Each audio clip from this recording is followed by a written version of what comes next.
Hello everyone, I am C Ayush Sahni. आज मैं जो टॉपिक लेके आया हूँ वो काफ़ी डिमांड में था, specially from the business owners. वो मुझे कह रहे थे कि जीएसटी में जो FAQs हैं, फ्रीक्वेंटली आस्क्ड क्वेश्चंस हैं, इसके ऊपर एक वीडियो बनाइए। तो मैं आज यही टॉपिक लेके आया हूँ। काफ़ी सारे क्वेश्चंस हैं, जैसे कि लोग पूछते हैं कि क्या उन्होंने जीएसटी की रिटर्न सही भरी हैं, क्या उनको जो ITC क्लेम किया है क्या वो सही है, उनकी जीएसटी की रिटर्न्स में जो फाइल किया उन्होंने उसमें मिसमैच आ रहा है, तो उसका क्या कहते हैं, रीज़न क्या है, और उसका क्या मतलब कि उसको कैसे करेक्ट किया जाए, और करेक्ट नहीं करेंगे तो क्या मतलब कॉन्सिक्वेंसेस होंगे।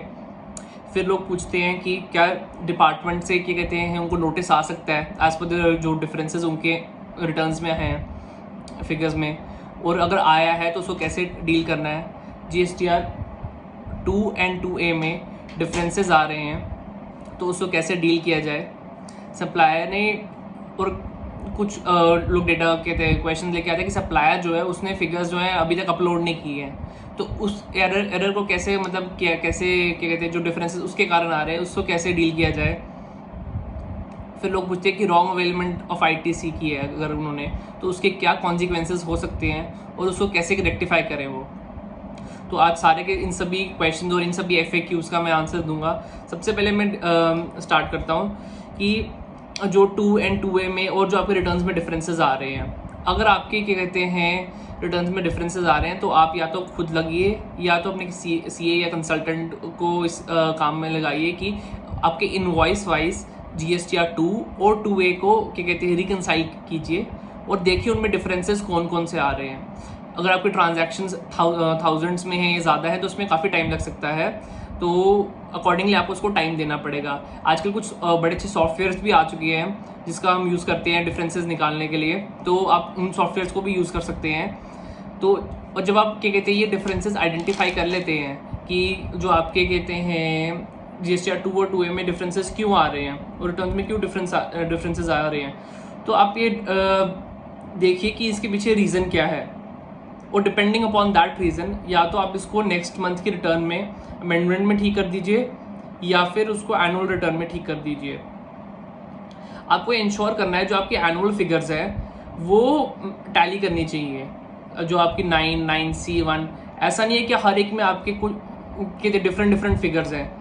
तो कोई जो भी डिफरेंसेस हैं इनके रीजंस को आइडेंटिफाई करके, जैसे मैंने आपको बताया कि आप उसको ठीक कर लीजिए, क्योंकि आगे जाके ये डिपार्टमेंटल ऑडिट में या असेसमेंट में पकड़ा जाएगा ही, और तब आपको इंटरेस्ट, पेनल्टी, ये सब कुछ ऐड करके देना पड़ेगा। तो जितना आपका टैक्स नहीं था उससे ज़्यादा तो ये सब बन जाएगा। तो बेस्ट है कि अभी आप रीजंस आइडेंटिफाई करके इस चीज़ को रेक्टिफाई कर लीजिए।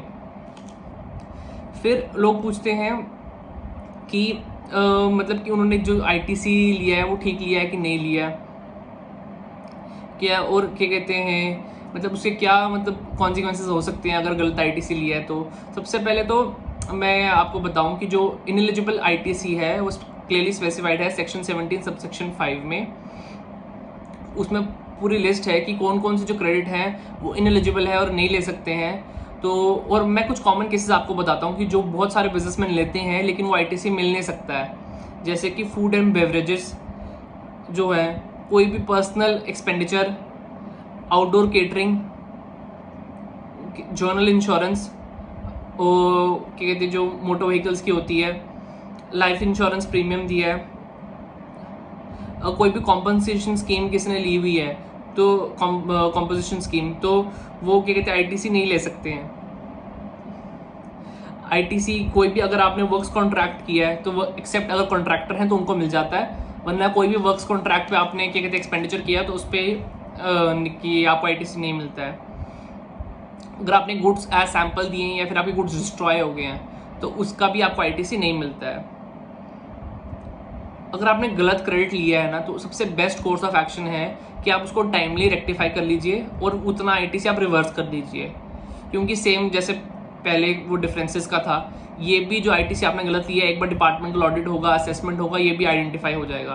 तो फिर आपको इंटरेस्ट अभी तो आप रिवर्स कर दो 18% इंटरेस्ट देके क्या कहते हैं अपने आप को सिक्योर कर सकते हो, लेकिन आगे क्या होगा कि आपको 18 की जगह 24% इंटरेस्ट लगेगा तब से जब से आपने गलत ITC लिया है, आपको पेनल्टी लगेगी, और फिर मतलब ये अमाउंट तो यू कैन इमेजिन कहाँ तक पहुँच जाएगा। तो बेस्ट कोर्स ऑफ एक्शन है कि आप अभी ही इसको आइडेंटिफाई कर लीजिए कि सही क्रेडिट कौन सा है और गलत कौन सा क्रेडिट लिया है, और उसको अगर गलत है तो उसको क्या कहते हैं रिवर्स कर लीजिए।